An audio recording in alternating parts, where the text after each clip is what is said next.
of the U.S. election, in my view, is really simple. Trump is toast. Trump is toast, Dickie, because his core electoral base is 1.5% smaller relative to the overall U.S. electorate today than it was in 2016. And, you know, in 2016, it was almost a lucky punch that he won. He won by really a sliver of votes.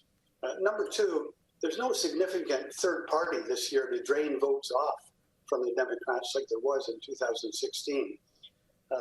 Number three, although Bernie Sanders, the progressives candidate in the Democratic primary, got shafted again this year like he did last time, but this time he very quickly fell in line behind Biden and brought his supporters along with him. So those three structural issues, I think, have been on the sort of agenda for months, making this election extremely difficult for Trump. Then you add in all the issues of, you know, fatigue after 3 years, 4 years of a daily reality show. And then, of course, the pandemic, whether Trump managed it well, didn't manage it well, I think that's one question. But the reality is that fatigue is set in. People are anxious and they want change. So I think Trump loses. I think it's going to be ugly for the Republicans because I think they also lose the House and the Senate. So how would America be different under a Biden presidency? I think that's a really great question because I think this election represents a real watershed in terms of policy. If we go back just for a second, 4 decades ago, we had Paul Volcker, who became head of their central bank, and his mandate was to kill inflation at any cost to the economy. A year later, Reagan was elected, tax cuts, regulation cuts. So you had that type of neoliberal policy in place for really 3 decades, up until the crash of 2008, 2009. Then the central bank started to, relax a little bit. And today here we have a central bank which is going exactly in the opposite direction. It's a central bank that wants to create inflation. And now we're going to have a big spending government, a government that will announce the Green New Deal. They'll announce a big COVID spending program. They're going to increase taxes, not cut taxes. They're going to increase regulation, not decrease regulation. They're even going to put a tax on incoming foreign investment, Dickie.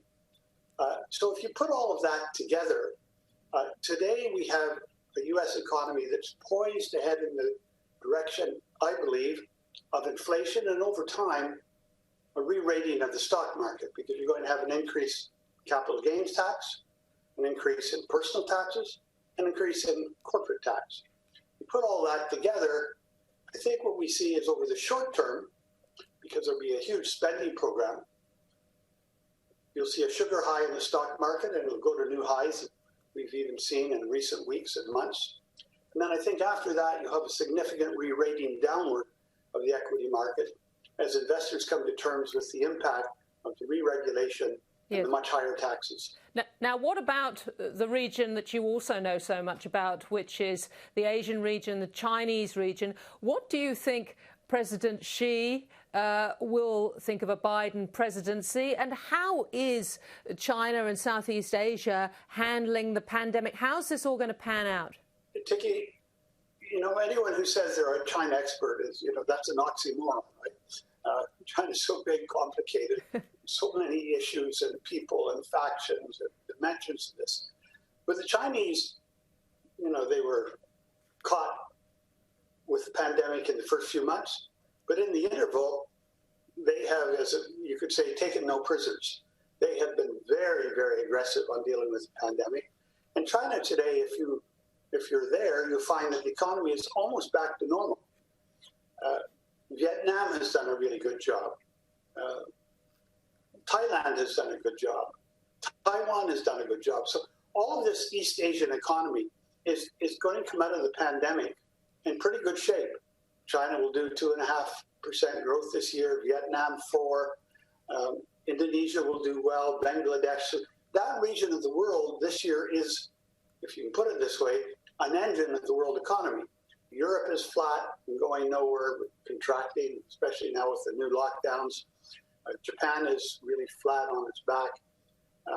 The other big engine to the world economy this year is America. They're having a very strong rebound. We'll see the numbers later this week. I think we'll get 34, 35% growth quarter on quarter for the third quarter.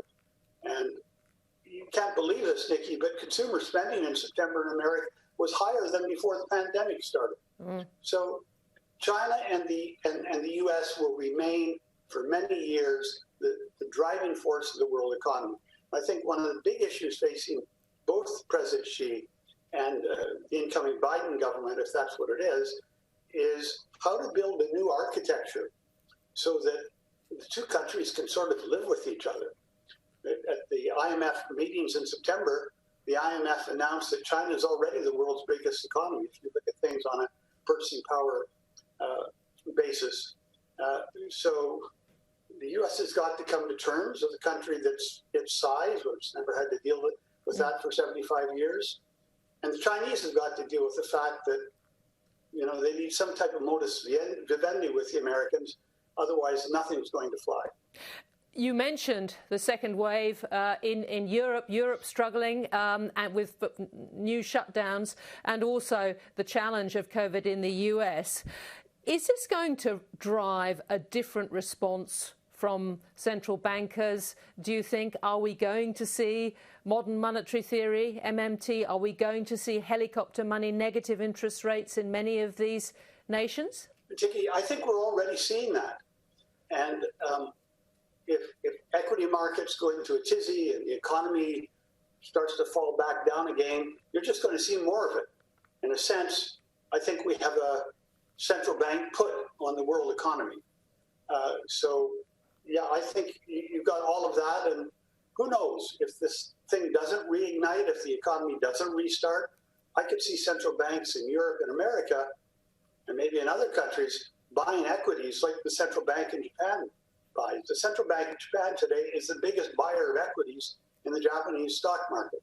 So I think these governments will, with this new monetary policy, this big watershed that's occurring, they're going to be very aggressive in just flooding the economy with liquidity as they attempt to get inflation up. And one of the reasons they want to get inflation up, Tiki, is that governments today have so much debt.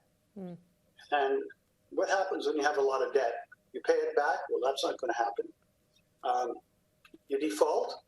That's unlikely to happen, at least on a broad scale. Or you inflate it away. And I think that's part of the game that we're going to start to see over the next decade.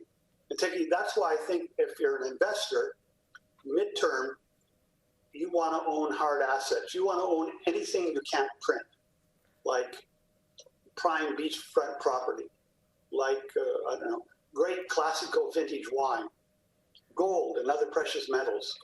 Because as they put it, more and more Australian, US dollars in the market, euros and pounds, relative to real assets, those currencies will fall.